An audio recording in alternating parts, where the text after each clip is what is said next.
1월 27일 오늘 만나 성경 말씀은 여호수아 18장 1절에서 6절 말씀입니다. 이스라엘 자손이 그 땅을 정복한 뒤의 일이다. 이스라엘 자손 온 회중이 실로에 모여서 거기에 회막을 세웠다. 그러나 이스라엘 자손 가운데 유산을 아직도 받지 못한 지파가 7이나 남아 있었다. 그래서 여호수아가 이스라엘 자손에게 이렇게 말하였다.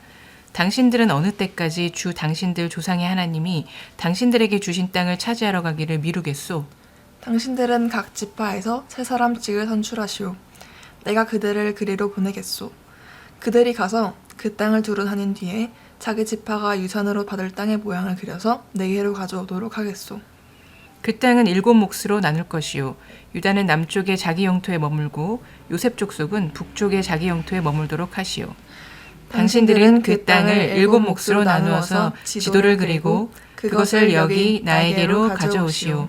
그러면 내가 여기 주 우리 하나님 앞에서 제비를 뽑아서 당신들의 몫을 결정하겠소. 아멘.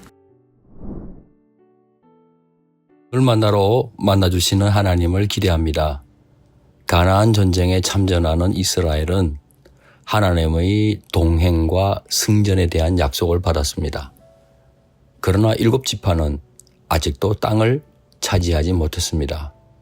이에 여호수아는 7지파를 책망하듯이 말합니다. 3절 너희가 너희 조상의 하나님 여호와께서 너희에게 주신 땅을 점령하러 가기를 어느 때까지 지체하겠느냐. 지체하다로 번역된 히브리어 라파는 느슨하다 혹은 풀어지다라는 의미를 갖고 있습니다. 정신이 해이해졌다는 뜻입니다. 오늘 말씀은 가나안의 중심을 차지하고 있는 실로에 회막을 옮겼다는 사실부터 기술하고 있습니다. 대단히 중요한 전환점을 고지하고 있습니다. 실로의 회막 앞에 모여온 온 회중, 히브리어로는 에다인데요. 이 온 회중은 특별한 목적을 위해 소집된 모임을 의미합니다. 아마도 지파의 대표들로 구성된 모임이었을 겁니다. 지금까지는 여리고 성 근처 길갈에 회막이 있었고 거기서 땅 분배가 이루어졌습니다. 길갈이 이스라엘의 영적 중심지였던 셈입니다. 이제부터는 이스라엘의 중심지가 이 실로로 바뀌었다는 뜻입니다. 장차 다윗 왕이 법궤를 예루살렘으로 옮길 때까지 무려 약 400여 년 동안을 말입니다.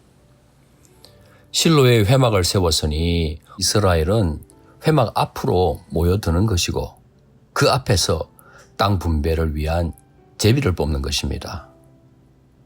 그리하여 땅 분배가 하나님 앞에서 그리고 하나님의 뜻에 따라 이루어지는 것임을 보여줍니다. 제비 뽑기는 인위적이고 의도적인 개입을 막는 방식이지 않습니까? 땅 분배 과정에서 서로 다른 땅의 크기로 인해 야기될 수 있는 지파들의 불만을 사전에 차단하는 효과도 있는 겁니다. 사실 7지파가 땅을 차지하지 못한 것은 이미 땅을 차지한 나머지 지파들, 즉 요단강 동편의 르우벤 지파, 갓 지파, 그리고 므낫세 지파의 절반과 요단강 서편의 유다 지파, 에브라임 지파, 그리고 므낫세 지파의 나머지 절반 등 5지파에 비해 아무리 따져봐도 자신들이 차지할 땅은 상대적으로 작아 보였기 때문일 수도 있습니다. 하지만 이들 7지파가 놓치고 있는 게 무엇이겠습니까?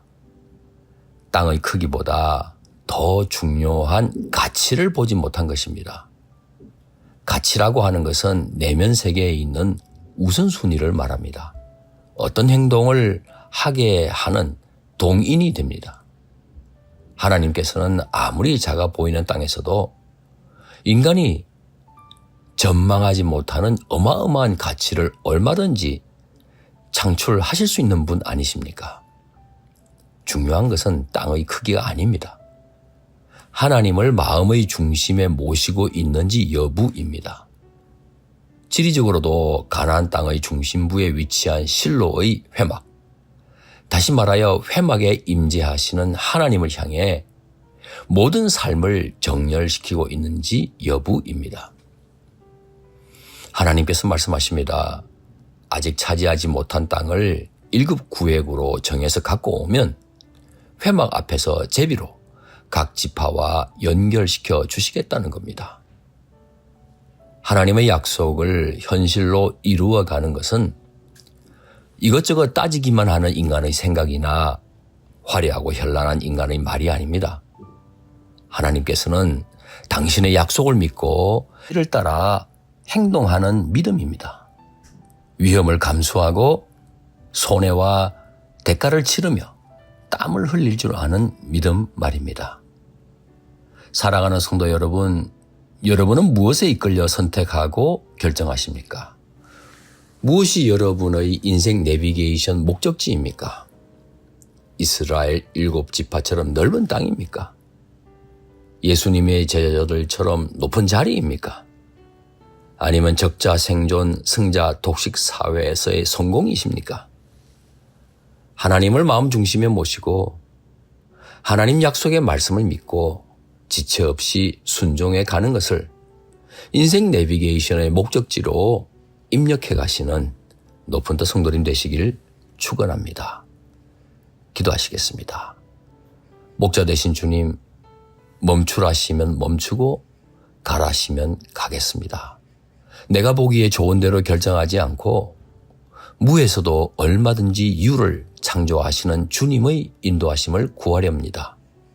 주님과 주님의 말씀을 최고 가치 기준으로 선택하게 하옵소서. 귀하신 예수님의 이름으로 기도합니다. 아멘. 이제 두 가지 제목으로 함께 기도하겠습니다. 첫째, 오늘의 말씀을 따라 기도하겠습니다. 우리 눈에 보이는 것을 비교하면서 머뭇거리지 않고 하늘 가치를 바라보며 주 예수와 늘 동행함으로써 그 어디나 그 언제나 하늘나라 경험하게 하옵소서. 둘째, 선교를 위해 기도하겠습니다. 현장의 선교사님들께서 주어진 사역이 무엇이든 서로 비교하지 않고 최선을 다해 헌신하는 착하고 충성된 일꾼 되게 하옵소서. 이 제목으로 기도하신 후에 개인 기도를 계속하시겠습니다.